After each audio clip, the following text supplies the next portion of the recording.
J'y peux rien si je veux pas grandir.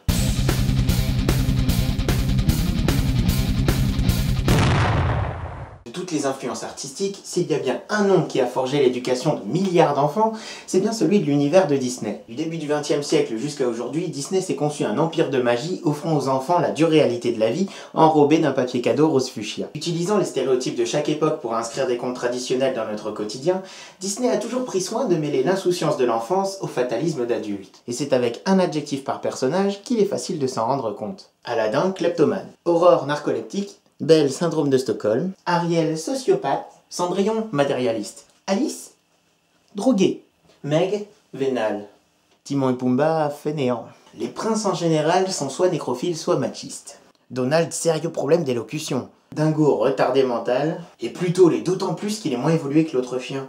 Picsou, gros radin. Et Mickey est le plus maladroit des chefs d'entreprise que je connaisse. Je vous épargne quand même les têtes en l'air et les fausses rebelles contre l'autorité parentale tellement la liste serait longue. Disney vise ainsi à nous dire que peu importe nos défauts, nos différences ou nos maladies, notre avenir sera tout tracé pour peu qu'on ait un entourage riche et peu d'estime de soi.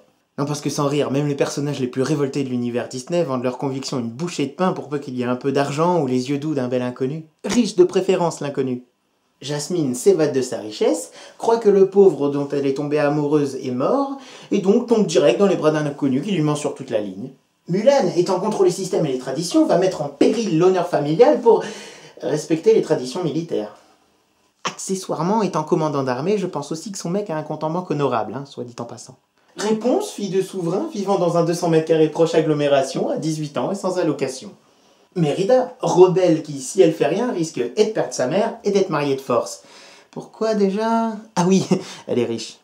Esmeralda, fille des rues, pouvant choisir entre un bossu sans emploi payé et un chevalier riche. Dans le cul le bossu. Encore une fois, je m'attarde, mais faut avouer que les valeurs inculquées aux enfants sont souvent misogynes, cupides et un poil racistes. La princesse et la grenouille est au paysage Disney ce qu'est la phrase. Je suis pas raciste, j'ai des amis noirs. Dans notre discussion moderne, je sais d'avance que je m'attire les foudres de tous en disant tout ça. Je suis pourtant bien le premier à aimer les classiques Disney. Mais à trop souvent sacraliser l'emballage féerique de ces animations, on en oublie souvent la dimension ludique.